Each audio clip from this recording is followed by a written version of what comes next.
This is Charter Local Edition. I'm Brad Pomerance in the Inland Empire. We're joined today by Mike Gardner.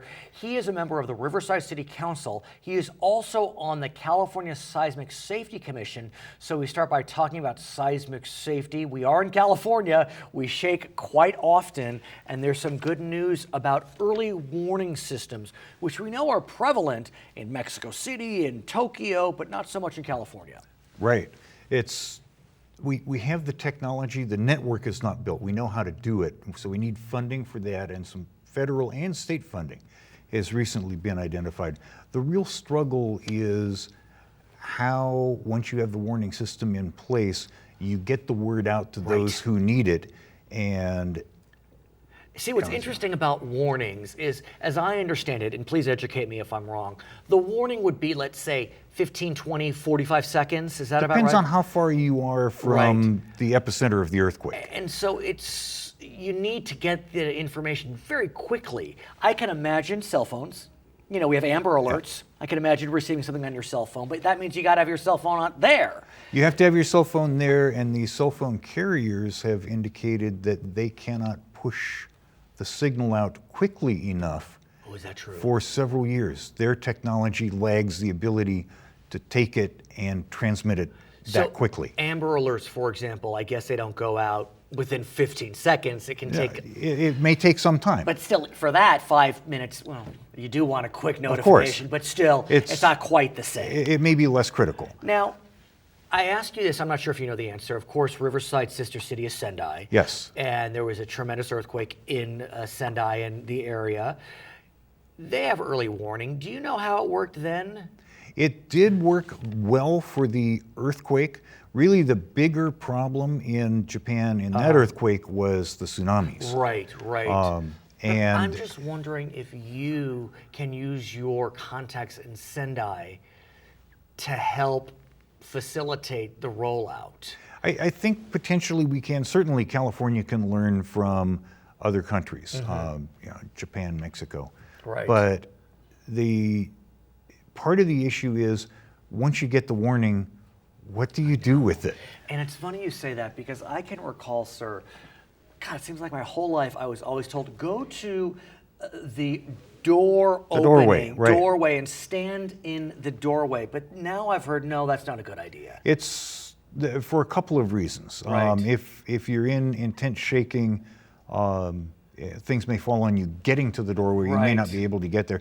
Best thing is duck cover and hold. Crawl under this table. So if we started shaking right now, go under the table. Yes. But then that confuses me, because what if the table collapses? The table itself is not that heavy. It will protect you from falling ceiling tiles and lights and things like that might not kill you, but they would hurt you.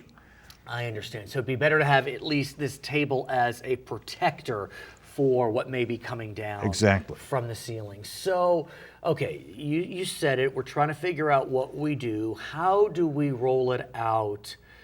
Forget pushing the information. We at least got to get the network set up. How does that work? Is it through companies like Charter, using internet? I don't know. I mean, I'm just asking. Right now, there are two primary methods of getting the information from the sensors to the central receiving and analytical point.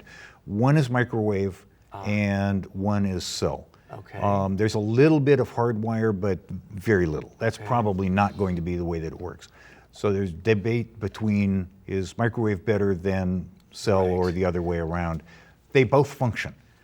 There is some risk that either could be affected by an earthquake. Cell tends to get overloaded quickly because everybody picks up their phone to call people. What about alarms?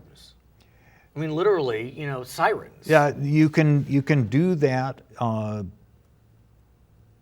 You'd have to clarify, what does this mean? Right.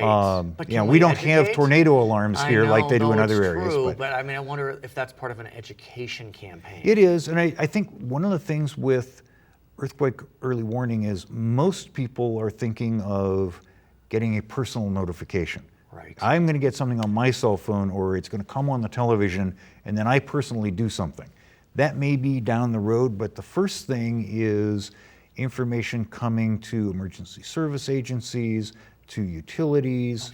There's not enough time. I mean, like you said, you know, if you're waiting for it to go to one agency to the next agency. Oh, it can't cascade down. It has to be direct from the sending point. Right. But the first ones that need to get warned, and I think where the system will work first, is things like transportation entities, utilities, emergency services agencies, and in a later version, it will become more something that you can sign up and you get an alarm on your cell phone. Right now, I mean, you know, we have now the expanded metro system in Los Angeles County, hopefully coming out to San Bernardino County soon.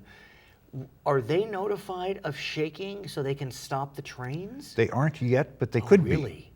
I didn't realize that. So that's risky. It is.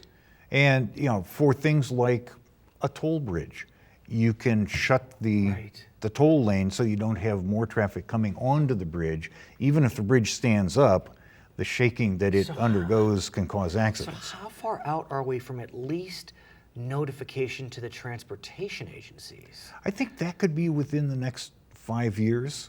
Let's hope there's not a major quake in the next 5 years. Yes, obviously. We do have, there are two systems in place. There's one in Southern California, there's one in Northern California, and they could be linked fairly quickly to transportation agencies. You know, what should we do if we're in our car? Do you know? Stop, Just if you can. Probably where you are, you may not have time to get to the side of the road. Right, just stop. That's the best thing to do. Unless you're on an overpass or under a bridge, in which get case you want to away get, from that. you'd like to be away from that. Other than that, stop. Okay, I want to shift gears, if I may, talk about another issue that's critically important to the entire California community, and that is the homeless crisis that we face. Yes. The Inland Empire's it's not facing a crisis as severe as other areas, for example, Los Angeles County, but there are more homeless than there used to be, which is surprising since we're coming out of a recession. But tell us what you're seeing here in Riverside. And the number of homeless depends on how you classify them. Our school districts classify somebody who does not live in their own residence, apartment, home, whatever, as homeless. If they live with family, they're homeless. But let's talk about what we're So seeing. that, but that number is much bigger. The county does a point-in-time count every year, and it was down this year from last year. It was, but Riverside County is an anomaly. It is. Statewide, because, I mean, look at LA County. I mean, it is now the capital of homelessness in our nation. And we do have a lot of people on the street, and people call them homeless. Some do not have a home. Some do, but they aren't being productive citizens. Are you, as a council member, hearing from your constituents that they're concerned about a rise in homelessness? Daily. You do? Wow. Daily. And are the calls filled with anger, filled with compassion, both? More anger than compassion now. And in fairness, many of the people who are causing the problem are not homeless. And I think I think it's important to separate the titles. The issue that most people are having is people doing things they ought not, and whether they're homeless or not is irrelevant. It's the act. The challenge becomes, you know, look, if they're doing a overt criminal act, we probably should arrest them.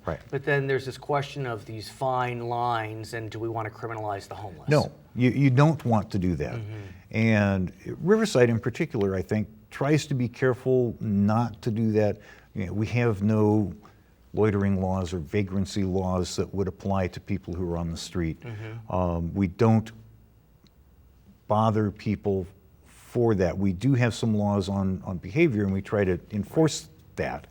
The compassion side is absolutely there too, and I think we do a pretty good job in Riverside County, but we need to do better than we are. Please come back. His name is Mike Gardner. He is a councilman in Riverside. My name is Brad Pomerance. It's Charter Local Edition.